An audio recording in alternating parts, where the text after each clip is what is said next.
Flooding. One of the biggest issues in India, and here's why.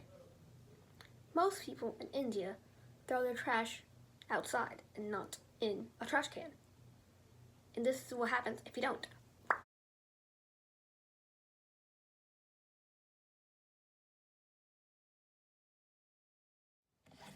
That happens because of the fact that people will throw trash, and the trash will block the gutters. And the gutters can't get water in, and that's why floods happens. And that's why floods still exist in India. My goal of this video is to make awareness to the Indian people and their communities to make it so trash is not going into the roads, streets.